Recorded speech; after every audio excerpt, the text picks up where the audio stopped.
ये जो पूरा गुरुकुलीय जो परिवेश है, इसके बारे में थोड़ी बात बताना चाहता हूँ। भारत में 7 लाख से ज़्यादा गुरुकुल थे। मैकाले 1835 में इंडियन एजुकेशन एक्ट बना करके सारी गुरुकुल शिक्षा पद्धति को, संस्कारों पर आधारित शिक्षा पद्धति को, बच्चों का, जिससे कि दिव्य मानस का निर्माण होता था। अपने महान पूर्वजों का चरित्र हम बच्चों को पढ़ाते थे, वेदों का, दर्शनों का, उपनिषदों का सार पढ़ाते थे। फिर आधुनिक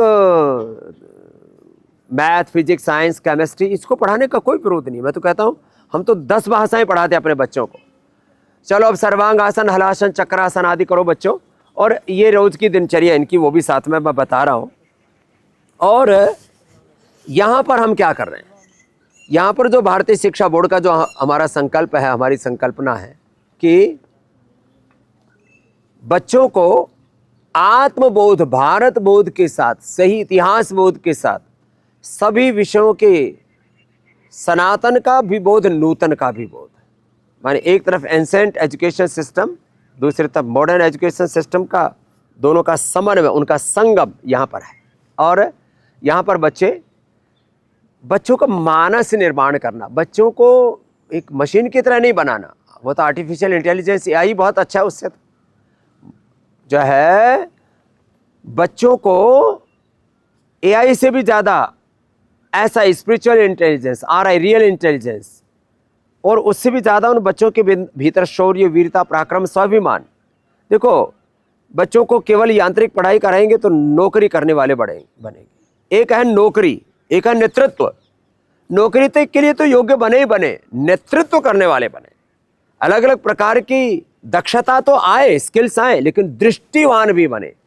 तो मैं अधिक शब्द ना बोलता हूँ, कई बार हम इतने शब्द बोलते हैं तो लोगों को समझ में नहीं आते। दृष्टि और दक्षता, नौकरी और नेतृत्व, दोनों जहां दिया जा रहा है, वो गुरुकुल का परिवेश आपको यहां पर उपलब्ध है। और उस गुरुकुलीय परिवेश में क्या क्या यहां पर बच्चों को पढ़ाते हैं, वो सब भी आपको थोड़ा बताते हैं। अभी इसलिए मैं ये बातें बता रहा हूं। अभी पतंजलि गुरुकुलम, आचार्य कुलम पतंजलि विश्वविद्यालय, भारतीय शिक्षा बोर्ड के बारे में बहुत जाना आपने। इसके बारे में हमने कभी कभी बताया हुआ है हर दिन, क्योंकि हम यहाँ स्वामी दर्शनानंद गुरुकुल महाविद्यालय ज्वालापुर में नहीं रहते हैं। तो आज मैं इधर आया तो मुझे पूज्य स्वामी विरक्त देव जी ने बताया कि अभी 5वीं कक्षा में हम यहाँ पर केवल एडमिशन ले सकते हैं। तो पहले ये तो 2-3 बातें बता देता हूँ। फिर केवल 5वीं कक्षा में, इससे ज़्यादा की व्यवस्था नहीं है अभी। केवल 5वीं कक्षा में यहाँ पर एडमिशन ले सकते हैं। और वो भी टोटल साल भर का खर्चा कितना है स्वामी जी? कुल मिला के 25,000 रुपये फीस है गुरुजी, और बाकी 25,000 रुपये बच्चों की सालाना फीस है, 1 महीने की नहीं है। जो है ये 25,000, इतने फीस पर शायद ही देश में, अब ऐसे तो चलाने को हम निःशुल्क भी चला सकते हैं, लेकिन फिर माता पिता में भी मैंने देखा गौरव नहीं रहता। चलो बच्चों चक्रासन करो, हाँ, माता पिता में भी गौरव नहीं रहता, बच्चों में भी गौरव नहीं रहता।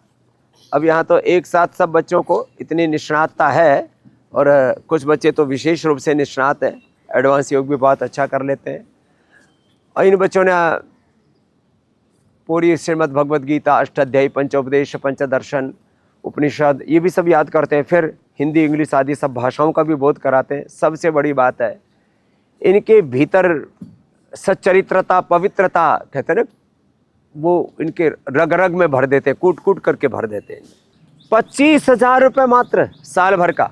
एडमिशन फीस कितना होता है? 6,000 रुपये पहली बार की होती है। पहली बार केवल पहले एडमिशन पर, वो एक औपचारिकता है। और बाकी जो बच्चे, फिर यहाँ तो किताबें भी बहुत सस्ती सी होती हैं, बाकी जगह तो किताबों के नाम पर ही 1,000 रुपये ले लेते हैं। खान पान में यहाँ पर बच्चों को खुद की गौशाला है, आपको पूरा परिसर दिखाएंगे, अभी बताएंगे पूरा आज इस गुरुकुल के बारे में। 25,000 रुपये की फीस, 6,000 रुपये का एडमिशन शुल्क, और बच्चों का जो जेब खर्चा वाला क्या बोलते हैं, जी, निजी खाते में बच्चे के 8 से 10 हज़ार रुपये, 40 हज़ार में पूरे वर्ष का हो जाता 5-7 हज़ारों बच्चे के ऊपर निर्भर करता है। क्या क्या बोलते हैं अंग्रेजी में उसको? है। Impressed amount. इम्प्रेस्ड अमाउंट है। वैसे यहाँ बच्चे इम्प्रेस अमाउंट के नाम पर क्या है, किसी ने अतिरिक्त घी का प्रयोग कर लिया, किसी ने अतिरिक्त रूप से कोई फल विशेष कभी कुछ मंगवा लिए, या कभी, वैसे तो 99% यहाँ बच्चे बीमार नहीं पड़ते। तो इम्प्रेस अमाउंट में 5 से 10 हज़ार एक बार जमा कर दिए, वो आपके पैसे हैं। जब विद्यार्थी कभी भी जाता है तो उसको उसी को दे दिया जाता है। हम इम्प्रेस अमाउंट, तो वो आपका एक तरह से रिजर्व मनी है। तो 5-7 हज़ार का इम्प्रेस अमाउंट, 5-6 हज़ार का, 5-6 हज़ार रुपये का प्रवेश शुल्क एक बार में वो तो, और शेष बच्चों के लिए 25 हज़ार रुपये वार्षिक खर्च। और ये वार्षिक खर्च हम लेते ही नहीं है, हकीकत तो ये है। क्यों नहीं लेते? 25 हज़ार रुपये लिए और उसने अष्टाध्यायी याद कर दी, वापस दे दिए, तो लिया कहाँ? यहाँ फ्री की पढ़ाई है, लेकिन हम उसमें पुरुषार्थ को जगाना चाहते हैं, इसलिए फीस डायरेक्ट माफ नहीं करते। तो इनडायरेक्ट यहाँ सब फीस माफ है। एक साल में बच्चा एक शास्त्र याद कर सकता है, इतना बच्चों में बौद्धिक सामर्थ्य होता है। और यहाँ काफ़ी बच्चों ने पूरी भगवत गीता याद की है। यहाँ पर प्रकाश वीर शास्त्री जी पढ़ कर के गए, हमारे बहुत अच्छी, अभी हम पिछले दिनों मिल रहे थे, हमारे पूज्य आचार्य सुधांशु जी महाराज, वो भी यहीं से पढ़ कर के गए।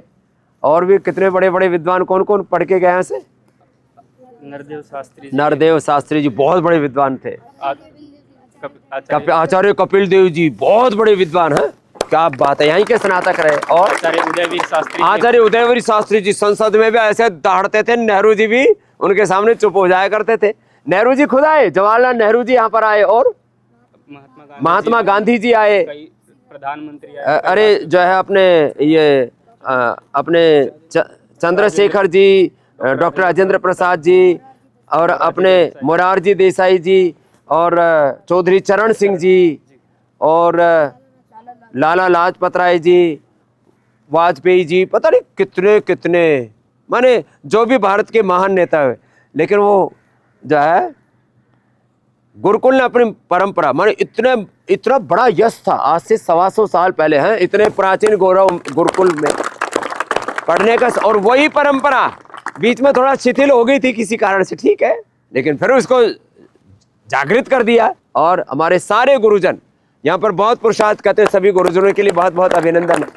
इसमें हमारे पूज्य सन्यासियों के साथ साथ जो भी गुरुजन है वो पूरी प्रामाणिकता से इनको पढ़ाते हैं।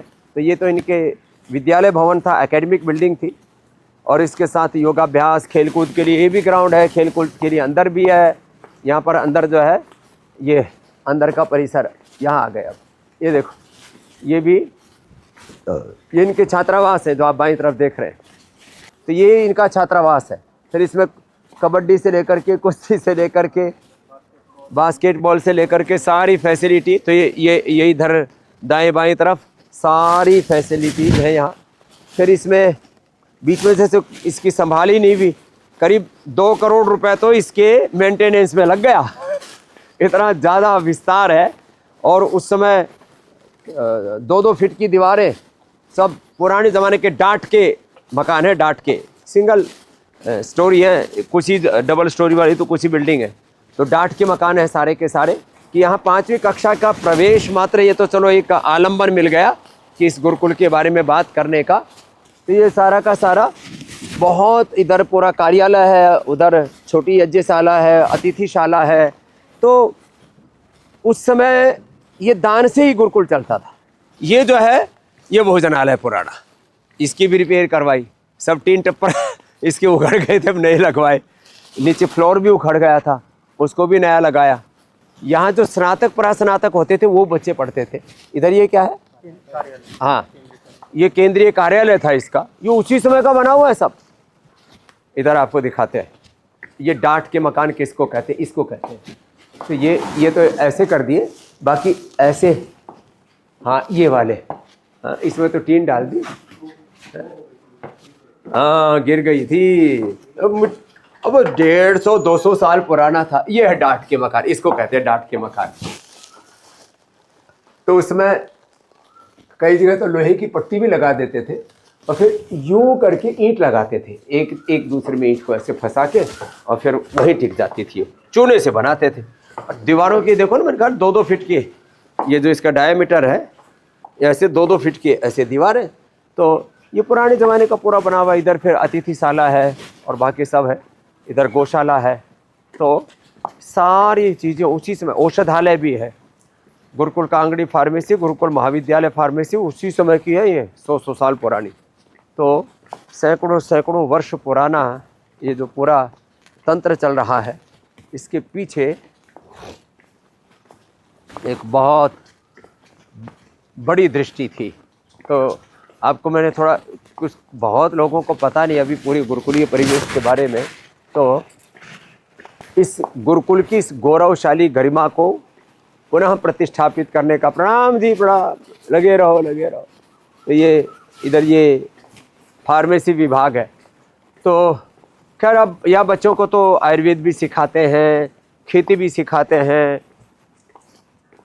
Horticulture, floriculture, agriculture, dairy farming, और फिर पूरा मैन्युफैक्चरिंग, फिर सेल्स डिस्ट्रीब्यूशन, और हाँ ये तो बहुत ज़रूरी था बताना, रिसर्च। माने करीब करीब 100 प्रकार के जीवन के आयाम, अलग अलग जीवन की धाराएं, घटक, अलग अलग स्किल्स वो यहाँ पर सबको सिखाते हैं। उसके लिए एक बड़ी व्यवस्था है। अभी योग आयुर्वेद स्वदेशी की क्रांति के बाद सबसे बड़ा कुछ जो काम करना, वो शिक्षा की क्रांति का ही काम करना है। और ये 1835 में जो मैकाले पाप करके गया, सब गुरुकुलीय व्यवस्थाओं को ध्वस्त करके गया। तो गुरुकुल ही इस देश की शिक्षा का मूल अधिष्ठान है। शिक्षा का, संस्कारों का, मानस निर्माण का, चित्र निर्माण का, राष्ट्र निर्माण का। जो भी अपने बच्चों को विद्वान, धर्मात्मा, सच्चरित्र, पवित्र बनाना चाहते हैं, 5-7 बातें मैं हमें ऐसा कहता हूँ। उन्हीं बातों के साथ आज के अनुष्ठान को विराम देंगे कि आप चाहते हैं कि आपके बच्चे आपको घर से बाहर ना निकालें, तो घर से बच्चों को आप बाहर निकालिए। जो भी अपने बच्चों को 5वीं कक्षा में पढ़ाना चाहते हैं, शुल्क तो नाम मात्र का है 25,000 का। बच्चों में थोड़ी सी मेधा, दिमाग रूपी यंत्र थोड़ा सा ठीक होना चाहिए। शेष उनको इस तरह से पढ़ाते हैं, यहाँ पर इतना पुरुषार्थ करते हैं उनके साथ। और हाँ एक बात ज़रूर है, जिसकी का बौद्धिक स्तर बहुत ही कमज़ोर है, फिर उन बच्चों का एडमिशन नहीं देते। थोड़ा बच्चों का बौद्धिक स्तर अच्छा होना चाहिए, बाकी तो फिर उनको जैसा हम बनाना चाहते फिर वो बनेंगे। 3 बातें बताता हूँ। एक तो आपने घर से बाहर बच्चों को निकाल दिया, तो आपको घर से बाहर नहीं निकलना पड़ेगा। नहीं तो आप घर से बाहर निकलोगे, परिवार में कलह होगा और ये बच्चे आपको छोड़ करके जाएंगे। ना वो मातृ-पितृ भक्त होंगे, ना राष्ट्र भक्त होंगे। तो एक बात, आप अपने बच्चों को चाहते हो कि उनमें संस्कार मिले, माता पिता का आदर करें, मातृभूमि का आदर करें। स्वामी दर्शनानंद गुरुकुल के पढ़े हुए विद्यार्थी माता पिता के साथ धोखा गद्दारी नहीं कर सकते। एक बात, वो देश के साथ धोखा गद्दारी नहीं कर सकते, कभी भी देशद्रोही आतंकवादी नहीं हो सकते। देश के खिलाफ कोई साजिश करना तो बहुत दूर की बात रही, अपना तन मन धन जीवन मातृभूमि के लिए अर्पित करने वाले बच्चे तैयार होंगे। और देश की आज़ादी से लेकर के, स्वतंत्रता आंदोलन से लेकर के, जितने भी देश के निर्माण के बड़े काम हुए, उसमें बहुत बड़ी भूमिका इस गुरुकुल की है। तीसरी बात, यहाँ का बच्चा बेरोजगार कतई नहीं रह सकता और बेकार तो हो ही नहीं सकता। शराबी, नशेड़ी, गजेड़ी, भगेड़ी, चरित्रहीन कतई नहीं हो सकता। और क्या चाहिए आपको? आज आप अपने बच्चों के भविष्य को लेकर के चिंतित रहते हैं, मेरे बच्चे का जीवन कैसा होगा, बच्चों का भविष्य कैसा होगा। और माँ बाप के मन में एक आकांक्षा रहती है, अपेक्षा रहती है कि मैं अपने बच्चों के भविष्य को सुरक्षित करूं।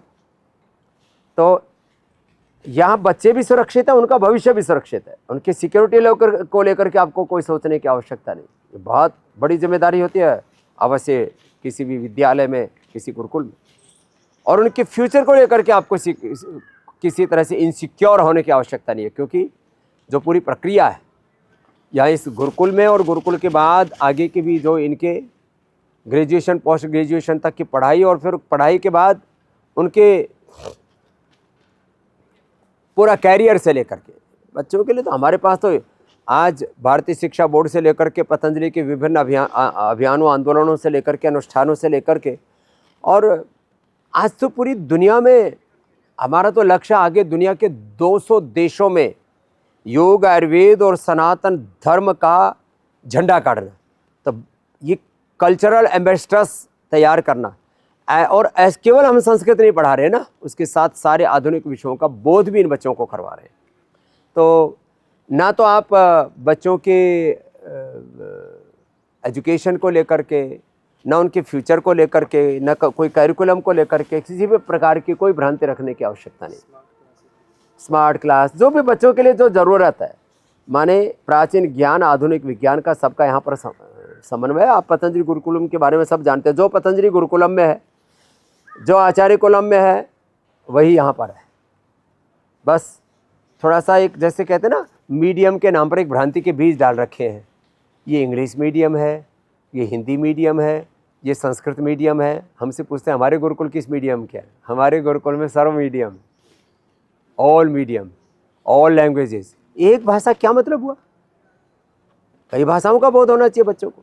तो हिंदी का, संस्कृत का, इंग्लिश का, मैथ, फिजिक्स, केमिस्ट्री, हिस्ट्री, सारे विषयों का बोध है। सनातन बोध भी है, वेद बोध भी है, आत्मबोध भी, अपने पूर्वजों के चरित्र का बोध भी है, और युग बोध के अनुरूप अतीत का गौरव, वर्तमान का सामर्थ्य और नव भविष्य निर्माण का संकल्प, प्रतिबद्धता, जोश, जुनून, शौर्य, वीरता, पराक्रम, उत्साह बच्चों में भरते।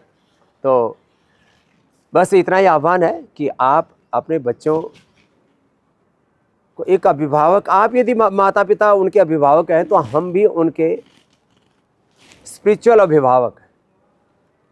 देश की जो भी सात्विक आत्माएं हैं, इस देश के 100 करोड़ से ज़्यादा लोगों के एक अभिभावक के तौर पर, सनातन धर्म के ऋषि ऋषिकाओं के एक वंशधर के तौर पर, एक गुरु के तौर पर मैं आपसे आह्वान करता हूँ, पूरी प्रामाणिकता, जिम्मेदारी के साथ, क्योंकि इस गुरुकुल का संचालन पतंजलि पीठ कर रहा है, और पतंजलि के पूज्य सन्यासी इस यहाँ के गुरुकुल के नेतृत्व की भूमिका में है, प्राचार्य, आचार्यों की भूमिका में। बाकी भी जो स्टाफ है यहाँ, एक संस्थान को चलाने के लिए कम से कम 50 से 100 लोग लगते हैं, तब जाकर के कोई सेवा निष्पादित होती है।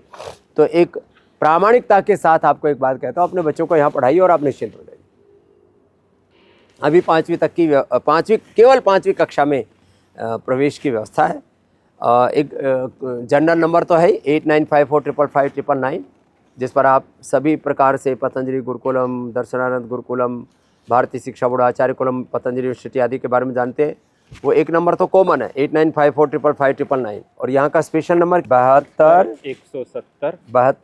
170 35 हाँ 970 72 170 35 970 35 970। इस नंबर पर फिर से बोलो, 72 170 35 970 35 970। अब तो इतना तो याद होगा बस, तो ऐसे याद कर ले और अपने बच्चों को यहाँ भेज दीजिए। और अभी एडमिशन, अभी कब है उसकी परीक्षा? प्रवेश परीक्षा अभी 22 मार्च को ही है, तो ज़्यादा दिन नहीं बचे, केवल 22 मार्च। और जो अब गांव के लोग हैं, दूर दराज के लोग हैं, पूरे भारत के बच्चे हैं। अभी भी यहाँ कितना 15-20 स्टेट के बच्चे पढ़ रहे हैं, तो पूरे भारत के बच्चे यहाँ पर पढ़ रहे हैं। तो भारत के किसी भी स्टेट से आ सकते हैं, गुजराती, मराठी, तमिल, तेलुगु, कन्नड़, बांग्ला, ओडिया आदि। आपके भाषा, बच्चों को हिंदी पूरी ज़्यादा नहीं आती है तो कोई नहीं, आपके बच्चों का टेस्ट जो है वो हिंदी में नहीं लेंगे, इंग्लिश में ले लेंगे, कोई दिक्कत नहीं। लोकल जैसे ओडिया, बांग्ला, तमिल, तेलुगु जानने वाले भी हमारे पास वैसे बच्चे हैं, लेकिन परीक्षा जो है हिंदी और इंग्लिश में ही रखते हैं यहाँ पर। तो आप, और फिर उनको याद और कराते हैं। यदि किसी कारण से कोई कहता है जी हम तो उड़ीसा से हैं, बंगाल से हैं, महाराष्ट्र से हैं, गुजरात से हैं, हमारे बच्चों को थोड़ी हिंदी कम आती है तो कोई बात नहीं, आपके बच्चे को हिंदी कम आती है तो चलेगा, तो उसका जो है फिर शास्त्र परीक्षा लेते हैं, उसमें भी आपके बच्चे क्लियर कर लेते हैं, उनको अष्टाध्यायी याद कराते हैं, भगवत गीता याद कराते हैं, तो उससे उनका बौद्धिक परीक्षण हो जाता है कि इनकी मेमोरी कितनी, IQ लेवल कितना है, ग्रास्पिंग पावर कितनी है। तो ये परीक्षा 22 मार्च को अभी रखी है। तो 22 मार्च को जो फ़ोन आदि पर किसी कारण से भी कोई बात ना कर पाए, संपर्क न कर पाए, तो सीधा आप बैठे, रेलवे की सुविधा पूरे देश से हरिद्वार की, रेलवे से आ जाएं, यहाँ Jwalapur railway station, Haridwar railway station पास ही में, वहाँ से यहाँ सीधे आ जाएं, तो आप डायरेक्ट भी आ सकते हैं अपने बच्चों को लेकर के। और यदि आपका बच्चा सेलेक्ट हो गया तो फिर उसको यहीं छोड़ के चले जाइए, बाकी फिर आप फीस भरना, बाकी चीज़ें वो आप बाद में घर में जाकर करते रहे ना। यहाँ तो कुछ नहीं, खाली जो है वो वस्त्र आदि देते वो यहीं से दे देते, वस्त्र भी यहीं से मिल जाएंगे, किताब भी यहीं से मिल जाएंगी, आप और बच्चा आ जाएंगे और साथ में अपना जो भी आपके पास में 15, 20, 25 हज़ार रुपये है लेकर के आ जाइए। बच्चा सेलेक्ट हो जाता तो जमा करा देने, तो अपना वापस ले जाइए, हरिद्वार भ्रमण हो जाएगा, कोई बात नहीं। तो 22 तारीख को आइए और यहाँ 5वीं कक्षा में अभी केवल एक ही कक्षा में प्रवेश हो सकता है। तो इस बार पहले क्योंकि दूसरी कक्षाओं में विद्यार्थी थे, 3 सालों से चल रहा, तो विद्यार्थी पूरे हो भी चुके हैं। तो बस इतना कह करके वापस आह्वान कर रहे हैं। इससे अच्छा गुरुकुल, इससे सस्ती और इससे अच्छी पढ़ाई, जब श्रेष्ठतम आपके पास विकल्प उपलब्ध हैं शिक्षा के, तो क्यों ना अपने बच्चों को इस स्वामी दर्शनानंद गुरुकुल में पढ़ाएं।